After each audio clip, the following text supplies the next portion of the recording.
Hi everybody, Chris Titley here and welcome to Scoreboard. This episode is powered by Swyftx, Australia's top-rated crypto exchange and proudly homegrown, just like many of the athletes and business leaders we feature on Scoreboard.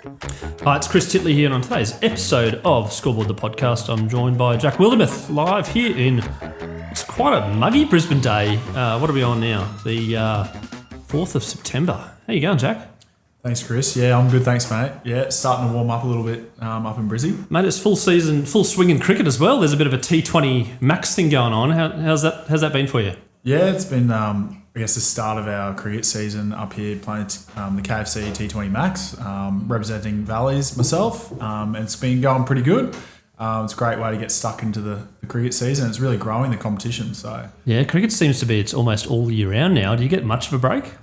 I get a couple months off in April, May, but into heavy kind of pre-season, I guess. But mate, cricket, it's just extending further and further through the year. So look, I find time to have a break, but yeah, it's certainly getting pretty busy.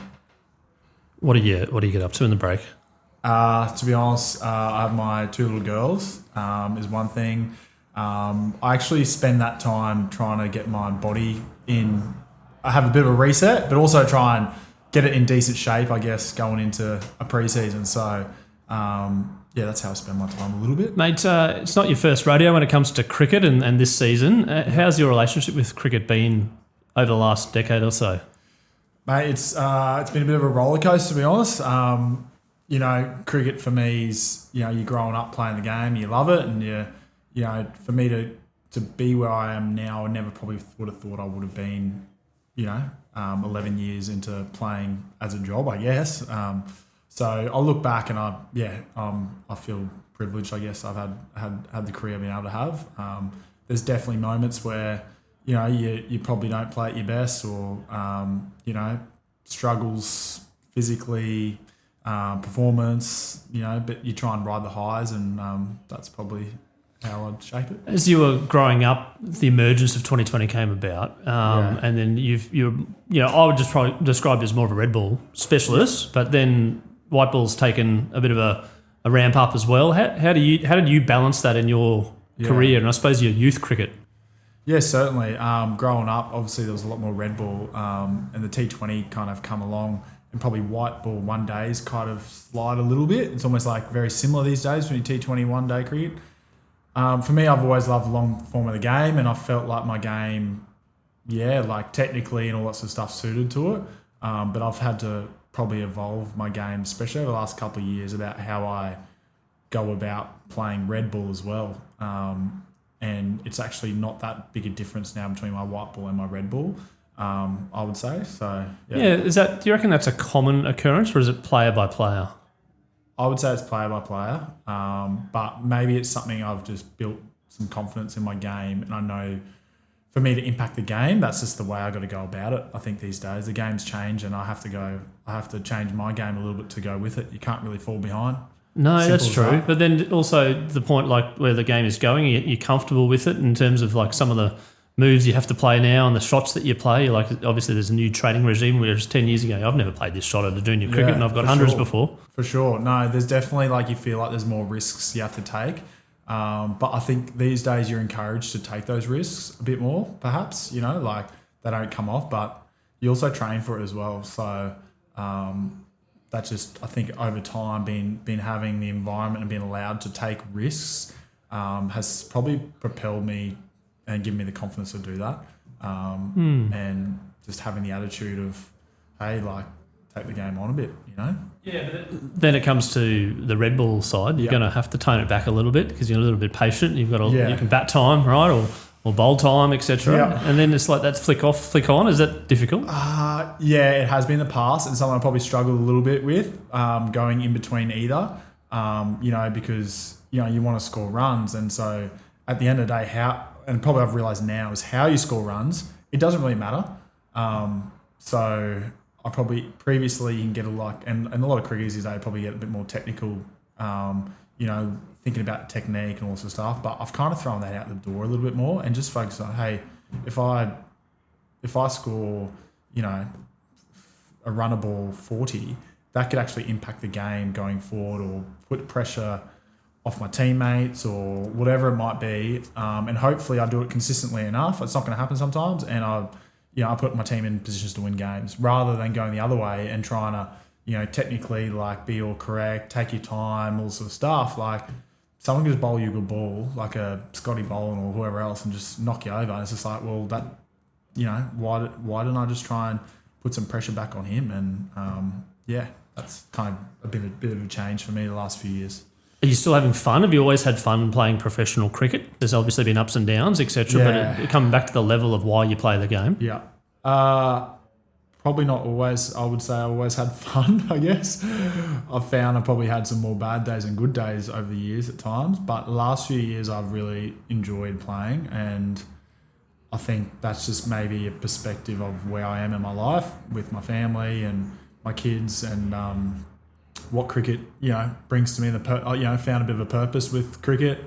Certainly, it's more than just about me. So that's probably. Do you want to dive into the purpose a little bit in regards to maybe identity as well, like Jack Wildermuth, the cricketer, versus Jack the person? Definitely. I mean, that's a big one for me. Is I've been working on my identity probably the last couple of years. Obviously, I'm father of 2 little girls that I have to support.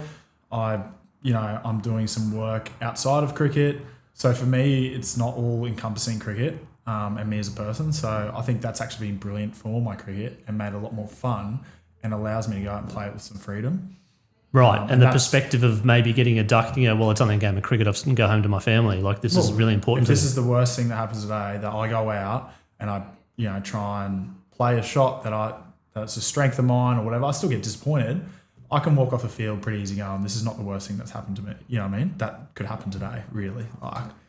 So I think that's actually brought a lot of enjoyment in my cricket a little bit. Just that, I guess if you throw that little bit of fear of failure out of the way, then... So it takes the pressure off you as well. It takes the pressure off me, yeah.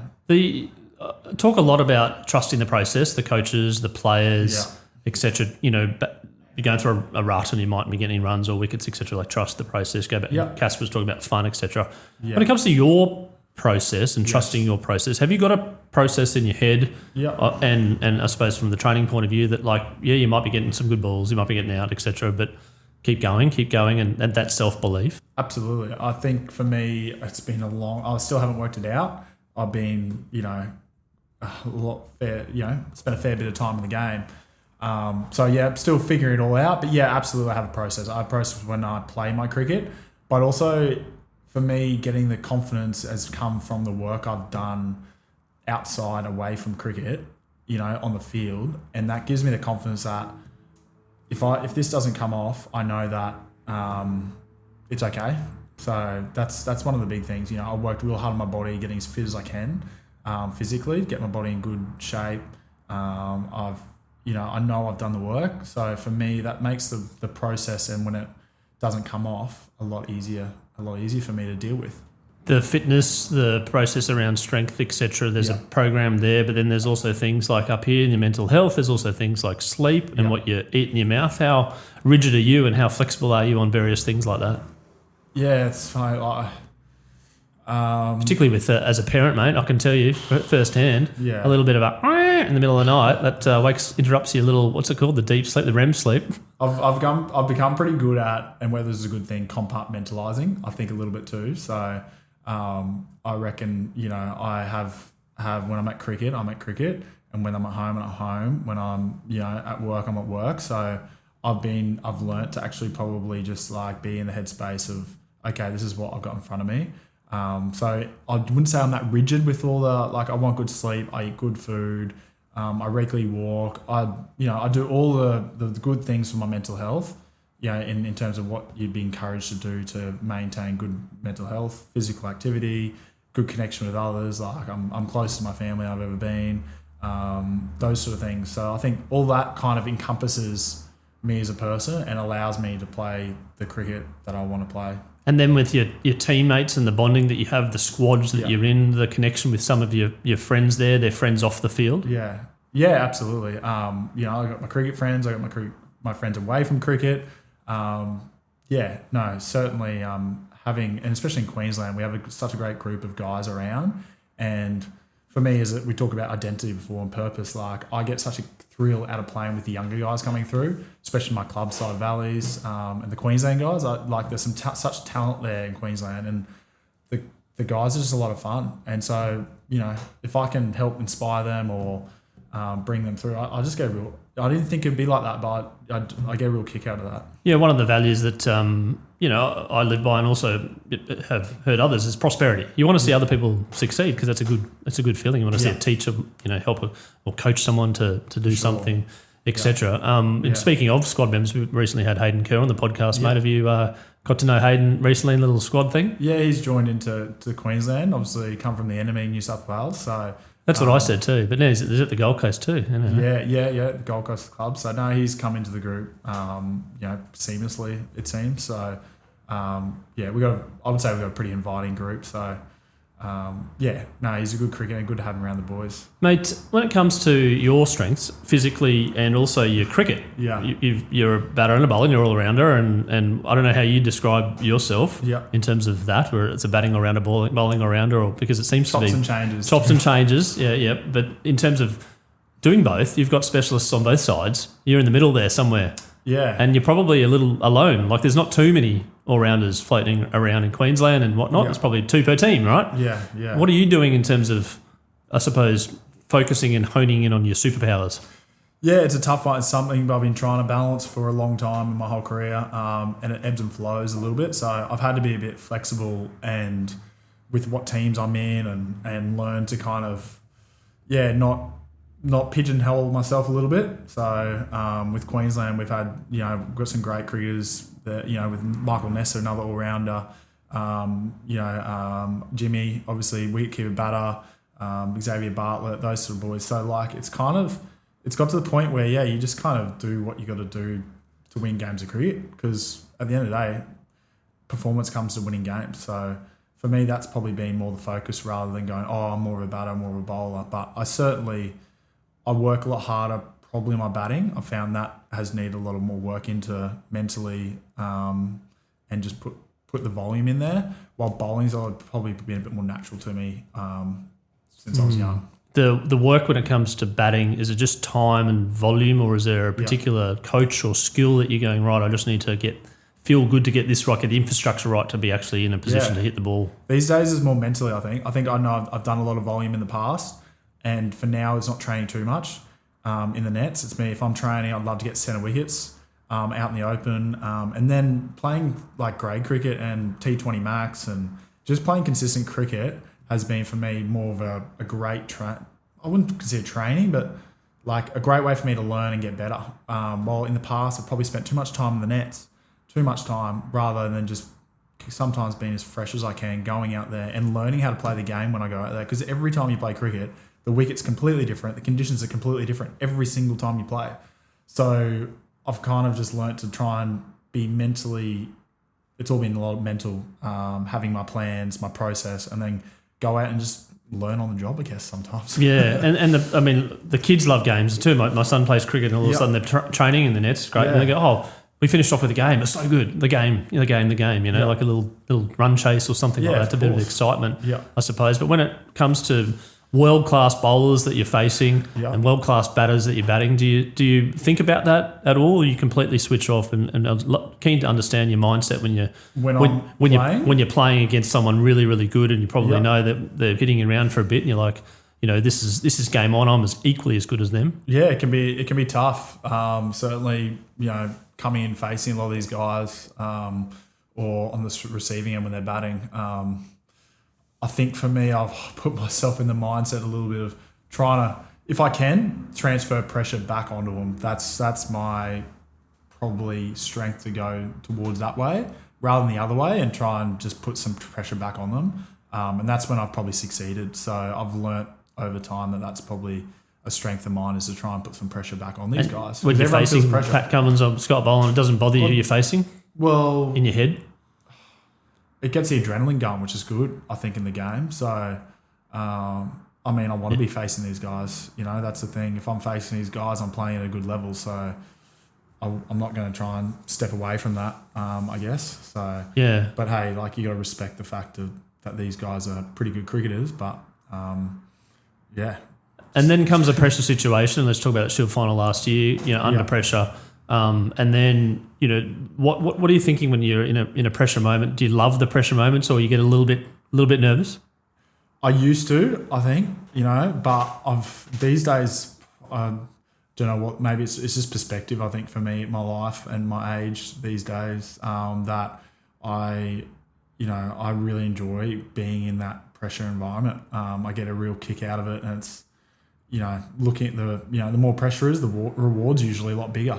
And so for me, I look at a bit of success over the last 12 to 18 months, and I look at the times, and they're the times when I'm under the most pressure, and it's come off, fortunately. So I look back to the Shield final and sitting in a change room before going out, knowing they'll be going out, and I had to put a performance together. I knew that. I was really excited for that, to be honest. And I just wanted to play the way that I had been playing cricket, and if I can walk off the field and take a duck or whatever it is, if I go with the same attitude that I want to play my cricket, and so that just makes it easy for me. Yeah. So then that attitude's just built over time, you reckon, or is it already been you learn? Yeah. Learn. Yep. And you go out and you get a good one. Yeah. And you're like, well, this so be it, right? Yeah, exactly. As long as I'm mentally, in a position, or the process that I want to go about it is there, I can live with that. I'm more disappointed if I go away from that. But yeah, it's worked for me. So why not keep trying to do it again? It's not going to happen every time, but if I keep doing that, then hopefully consistently enough it comes off.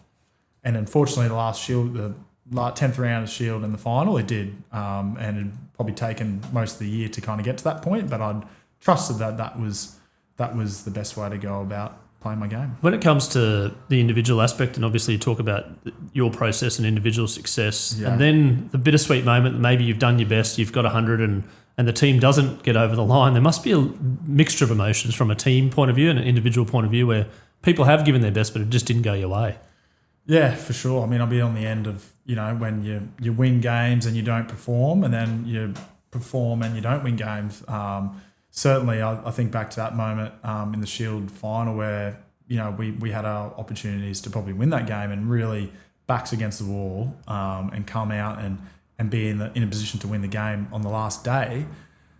I think, in a sense, it's disappointing, but we're kind of pretty proud of ourselves a little bit too, to be honest. Like, there's winning and losing, but it's how you win and lose a little bit sometimes. So, it was certainly disappointing, but it was also a bit of credit to South Australia that had a good year and they're at home, and there's the long history between drinks. Long history between drinks, and seeing that crowd run on the field, and it's disappointing, no doubt about that. But at the same time, it's a great spectacle for cricket.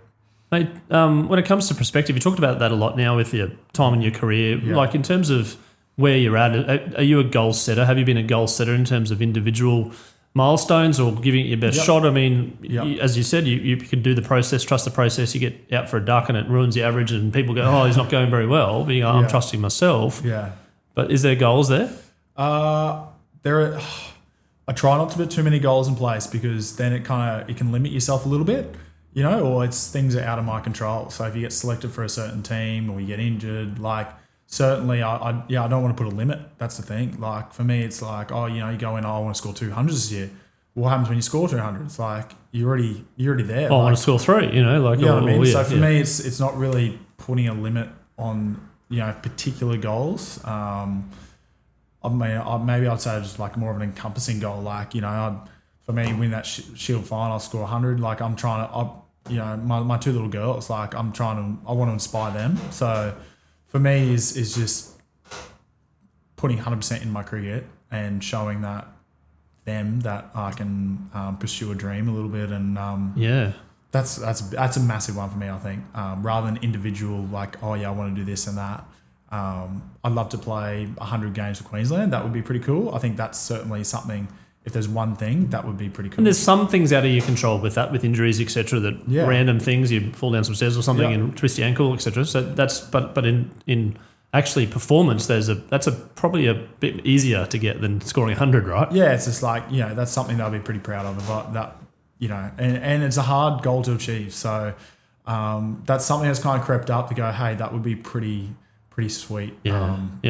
Icing on the cake. And when you were growing up as a kid, did you always want to put on that maroon and the baggy green? Is that something which was a bit of an aspiration as a kid, or was it a bit sort of laissez-faire? To be honest, I didn't think I would actually get there. I really didn't. My grandfather played Queensland. He was a wicketkeeper for Queensland, and he was someone pretty influential growing up with my cricket. But no, I never really put myself there because, it was like, okay, what's my next team? Under 17 team, under 19, and you see these guys who you look up to and you're like, how am I going to go from here to there? It's just bridging that gap a little bit. You can always dream, but I don't know, maybe I've just not really been that too far ahead, but yeah, right. And what else did you do when you were growing up that maybe you wanted to be, or did you play other sports, or did you want to be a PE teacher like myself? Yeah. Well, I've studied a lot of different things. Played soccer growing up, so that was my winter sport. Cricket, my summer sport. I was always probably a bit better at cricket maybe growing up, but had a good balance there. I studied landscape architecture for a little bit. PE teaching. I'm now business management at the moment, and going down the property path, commercial property. But I haven't really, I've given cricket a good crack. Yeah, no, for sure. And then that other path which you mentioned about, are you studying is that you said? Yeah, business management at the moment. At whereabouts? Yeah, Griffith University. Oh, nice. I was at Griffith ex-Griffith University. They've just bought the campus in the old casino. I don't know if it's open yet. Yeah. No, it looks pretty cool. So I'm more online these days. So Yep. Oh, that's kids these days. No. We used to get 5% marks for rocking up. I remember that, which is like not much, but enough to go. Could swing you, right? Yeah, they're handy. Them. Yeah, that's right. Even if you were not paying attention, you still get your 5%, mate. So commercial property, interesting. Outside of life of cricket, thinking about 10 years' time, when you're in your 40s, like I am now, what the plan is. You can play cricket for so long, and people can play until their 40s, and I get it, I understand, but there's also a plan B maybe in the back of the brain. Yeah, so like last 12 months, I've been a bit over 12 months. I've started doing a bit of work in commercial property. I was at McGee's property in Brisbane. They gave me a start there, actually, which was really great, doing some work experience through the ACA, our union, which was great, awesome. Yeah, so that was a great opportunity. And I got into that and just it was such a nice environment to be in away from my cricket bubble. It had its own competitive environment of commercial real estate, working with like-minded people was really cool. And so I'm still working in commercial real estate. I'm employed now at Knight Frank, working in their capital markets investment sales team at the moment. So I'm very grateful they've brought me on, employed me into their team while I'm playing cricket in their kind of student program. So that's pretty cool. So student program at the tender age of 32. 32. I'm the oldest student in there. But it was a great way for them to get me involved in the business, and I've got a lot to learn. But one day a week at the moment, I try and get in the office if I can. It's been brilliant because cricket's been so supportive of it. Sometimes I'm a bit like, they're like, oh no, are you going to the office tomorrow? I'm like, this is still you. You guys are paying me. You know what I mean? Like, that's my job. I'm doing this just on the side, I guess, a little bit because, like you asked me before, in 10 years' time, or in whoever, who knows, in a couple of years' time, I'm going to need to get a job. So when people come up to you, some random punter that you never met before at a bar, and they're sort of saying, "Oh, g'day, Jack. Yeah, how are you, mate? Yeah, good. What do you do? What do you say?" I would say I play cricket, but I also do some work in commercial property. So a bit of both. But then in the commercial property crowd, you're like, oh, I work for Knight Frank. Yeah. In it's a bit of boardroom. both. It depends what like, the hat on, and hat then off. Yeah, exactly. And you kind of like, for me, it's giving a little bit of both. And then if they want to talk about one thing, they want to talk about the other, then I'm happy to talk about either one, a little bit. So. And then they're like, they see you on the telly, they're like, I swear I saw that bloke at a lunch the other day talking about commercial property. Yeah. No, that's the plan for me. Hopefully I can kind of, because it's such a client relationships role, with commercial properties, maintain relationships and kind of, working with people to get outcomes and problem solve and stuff that I really, really get a kick out of. So for me, it's building that up and, we get in front of so many sponsors, so many people as cricketers, having something other than saying, oh yeah, I'm playing cricket. like happy to talk about that. But sometimes people go, oh, well, hang on, I've got this and having some issues with this. And then I'm like, well, okay, if I can't help you, I've got a team of mine at Knight Frank. We can kind of come in and suggest some things or give you some advice. And so I get a real kick out of that personally. So, yeah. Some of the traits of high performers when it comes to sport then sort of translates over to business. What do you reckon you're pretty good at in terms of some of the traits of a professional cricketer, professional athlete that you might take over? Yeah, definitely. One thing I've noticed in the industry, in the last 12 months is you do, and what I see with other colleagues is the setbacks. I think there's a lot of no's before you get a yes. And you can be working on a deal for a fair bit of time and then suddenly just gets pulled out from under you, which is a bit like cricket, to be honest. Like, you can work so hard for so long, get one opportunity, and then it just blows in your face. And it's like, oh wow, which is it takes a level of resilience, I would say. So those similarities, I think perhaps I can bring that experience of mine into that setting, and obviously dealing with pressure and all that.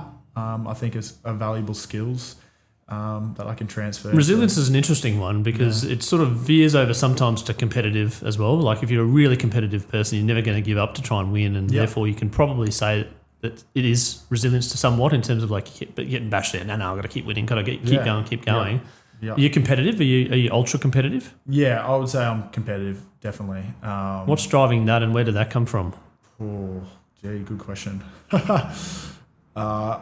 It's probably just come in nature a little bit, I think, and I think it's that you get a little bit of highs from winning, right? And I think you get that with cricket, and you get that in sales.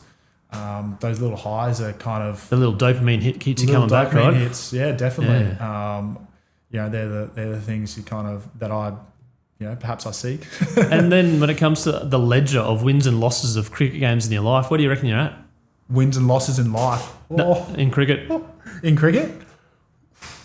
It'd be a really interesting stat to know, actually. Probably more losses than wins, to be honest. Yeah, probably. Like, in terms of performance, like, you look at some of the great cricketers, like Ricky Ponting. I think they reckon he succeeded 1 out of every 4 innings, and that's meant to be really good. Yeah, I know. And then Roger Federer lost. Well, he won 52% of his points. Yeah, so these guys who... one in every 2 points is losing. Average 50-odd in Test cricket, and they're succeeding 1 out of 4 innings. It's like, when you think about it, it's like, well, that's not really a great success rate. But that's, when you step away, but that's what the elite are doing. So there's some takes a level of resilience there. And from a bowler's point of view, you can bowl really well and they can play and miss all day, right? Yeah. And then you can bowl some pies and get five for, right? Is that kind of sums up sometimes? Yeah. I think the first part, is probably more relevant to me, to be honest. It'd be nice if I bowled absolute pies and got five up. But definitely. I think cross the game is a bit like that. Mate, cricket as a sport, where do you think it's at right now in terms of, we're at BBL 14, I think it is? Yeah. And you last spot on the Heat coming into next year with the BBL, or this year and next year. You excited about BBL? You excited about Sheffield Shield, even though the numbers in terms of crowd numbers are probably not there anymore like they used to be? Yeah. You got the one-day competition, which you mentioned that is potentially blended in. Yeah. And then you've got Tests. You've got the Ashes coming this year, which again from last year's series against India, the punters on the street are going, this is an amazing series of cricket. Australia, India, England into India this year. Again, an incredible series, probably up there with some of the greatest series of all time. Then you've got England coming out here. Test cricket feels like it's back because you've got the big guns. But where do you think cricket's at and in terms of a player now and maybe as a spectator in the future? Okay. Yeah, as a player, it's definitely an interesting space, especially with all these T20 leagues coming along and, they're talking about privatising the games and stuff like that. And I think that's a big one coming up with the BBL. Like, teams are looking to buy and get into these teams and pumping some money into the game. So I think Cricket Australia and the union, the players, they've got some big decisions coming up, certainly where the game goes in terms of the Big Bash. Do they sell part of their golden goose or all their golden goose? Because it seems like the BBL is just 14 years in, has lasted the test of time, more so in terms of like accelerating growth as opposed to declining. For sure. I do think there's going to be some big decisions to make, and there's going to be some change, I think, I'd imagine, because, we've got to compete with these other leagues and try and get the best players out playing the Big Bash and try and get our test players playing, because I think that's what the Australian public wants to see is our test players playing Big Bash. So guys going to have to make some pretty big decisions there. From a player's perspective, I think, I look at our group and generally the consensus is everyone wants to play test cricket.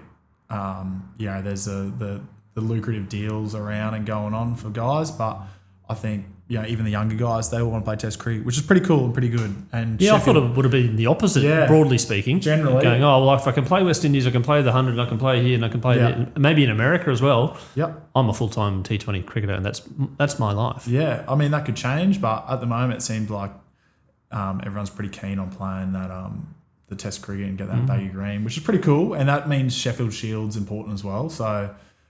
Certainly with the expansion of the BBL and where that's going, white ball, from a player's perspective, I think it's in a good spot. And Jack, from a player's perspective, there's also an element of storytelling that needs to go on with brand awareness and brand equity and yourself as a professional athlete and connections. And you mentioned you're talking about commercial property and it's really good to get in business, but there's things like Instagram as well. Yeah. You've got a decent following, the whole process of Instagram and social media and being transparent to the public. How have you found it? Yeah, I've certainly over the years I've had to probably learn to accept that it's okay to probably sell yourself a little bit on Instagram and social media, and important too.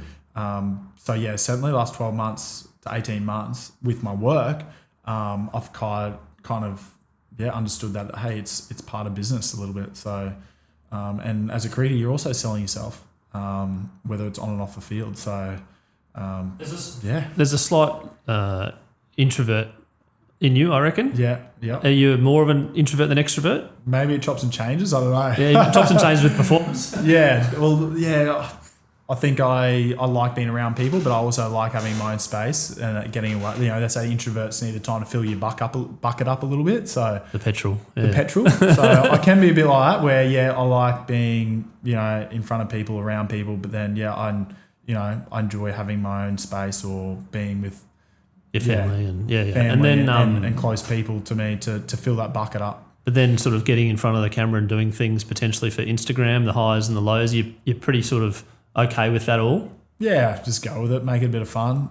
Do you do like where you're having coffee and tag the restaurants and things?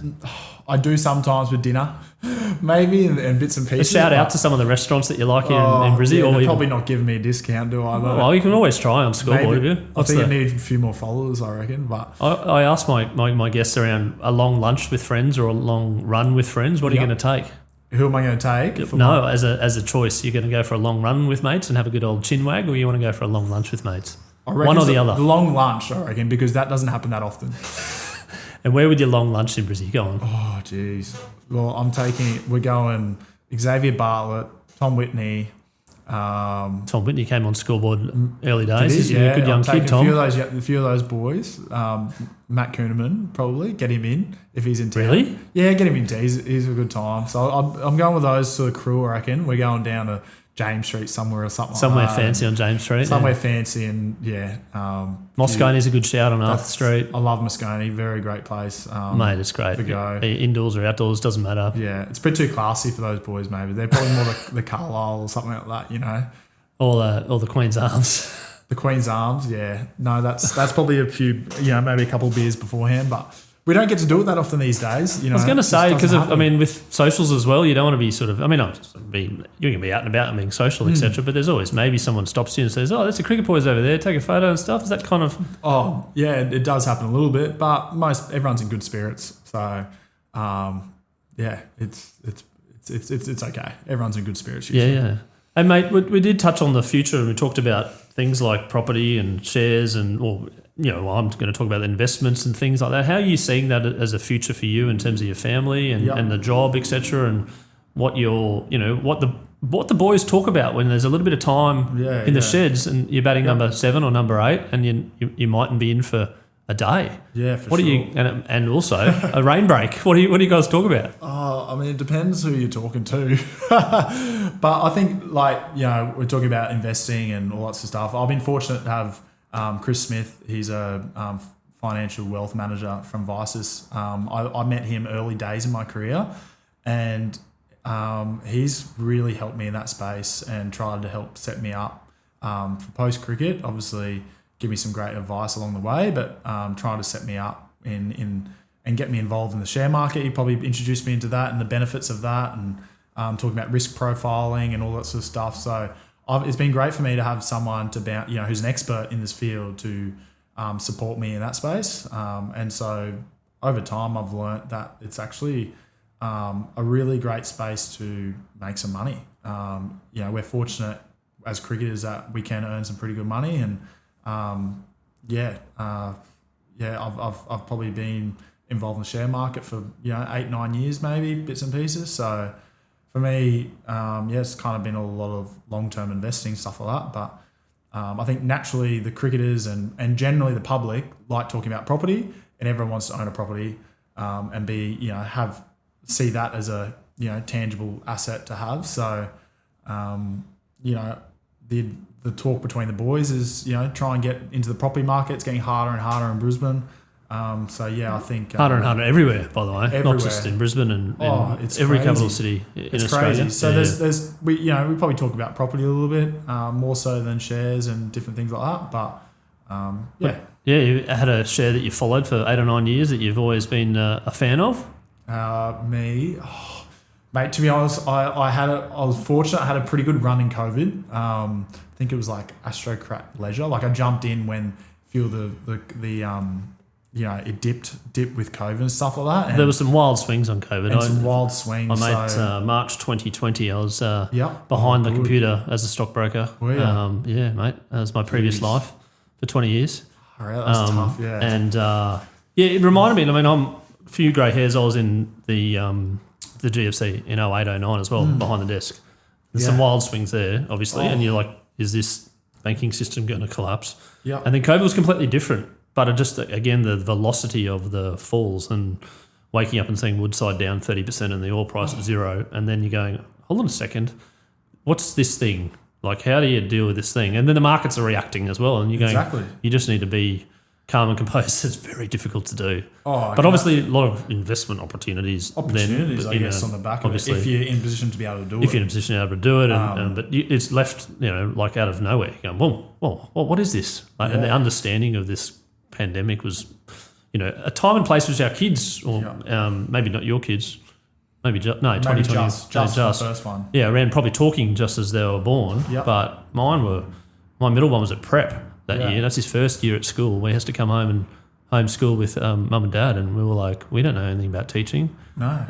And we're going to try our best, but this is weird and wacky time. Anyway, we are digressing. Yeah. We do have a sponsor in Scoreboard. It's Swyftx, the Australia's most trusted crypto platform. They've got over 1.1 million users in Australia and New Zealand. Do you guys talk about crypto at all?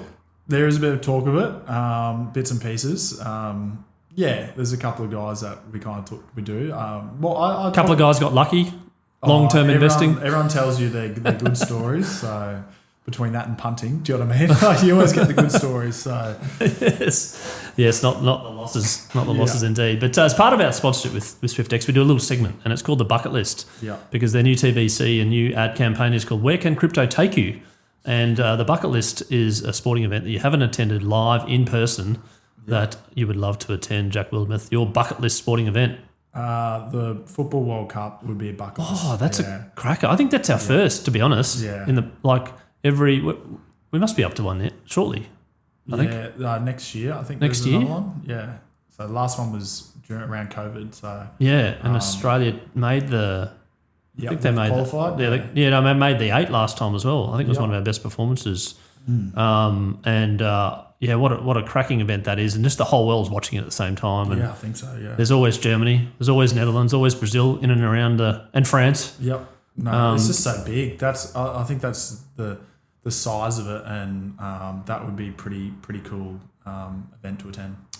We also ask our guests about their all-time favourite sporting moment, and I preface this that you are an athlete, so you can maybe include yourself, but I'm not too much interested in around yourselves. But your actual all-time favourite sporting moment, something that you could probably watch 1,000 times. Yeah, I reckon off the back of the football, I think John Aloisi scoring the penalty. 05. I believe, in Sydney, around 05. because 06 was the World Cup year before. I think as a young kid, that was pretty awesome. Ticket to the World Cup, the reaction, I thought that was... You can just see, like, you watch the replay 1,000 times and just him stepping up and just going, and then as soon as he knew that it was in, he does this turn and takes the shirt off, goes for a run. And the commentary, you know, like you could see how much it meant to the commentators and the guys involved in Football Australia. Like, yeah, I thought that was a pretty iconic sporting moment, to be honest. Yeah. Oh, there's a few around that era as well. Steve Waugh hitting the last ball at the SCG. They actually held the news off back then. It's like, oh, wow, they held the news off for that. Yeah. Kids these days won't know anything about that. The Ashes as well. 2005 Ashes. Certainly that series was, you know, pretty iconic. Freddie Flintoff. People still talk Brett about Lee it. and yeah. But that India-England series is pretty good. To keep an eye on that one. Yeah, this absolutely. year. Yeah, no, it's always great watching cricket, the England Test matches. So do you watch a bit of cricket yourself? I watch a little bit. You know, not too much, but I enjoy watching cricket in England and India, maybe like that. But I don't watch that much in Australia. Like, my head's in it enough as it is. Yes, kids, family, cricket, property, lots of things. Now, we also do this segment called the Scoreboard Moment, which is a moment in your life which is very visual. Yep. It's quite an image, and you're like, oh, I remember that, and I remember it clearly, and from that moment, life changed. Yeah. I think back. I'll go to my career maybe. I think as a young, I think I might have been 18, 19. I was at home one morning before I was about to go to cricket, and my grandfather, who was very inspirational for me, I guess, growing up, and it was really unfortunate. He was really unwell at the time, and probably didn't have that long to live really. And he'd come down to watch. He was coming out to watch me play that day. Anyway, I remember walking vividly as I was going to walk out the door downstairs. He was staying at my parents' place as well, I believe, and he kind of just said to me, mate, whether you score 1 or 100 today, like I'll be proud of you and I still love you. And that was just like such a nice thing for him to say. I think I responded with, what if I get a duck? 1 or 100, you're like, yeah, you're like 1 or 100. What about the quacker? What about nothing? Anyway, I ended up scoring, I think, 150 odd not out that day, or 70. Actually, more than that, 170 maybe not out for my club. And he was there watching, and he sat there the whole day and watched. And I think for me, that was just a light bulb memory to go, geez, that was pretty special.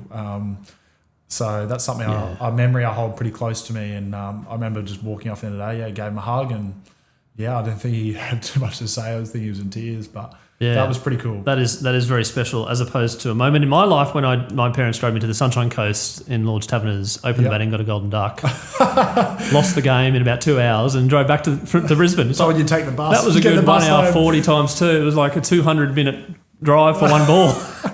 Oh, don't worry, I've done that before. Yeah, mate.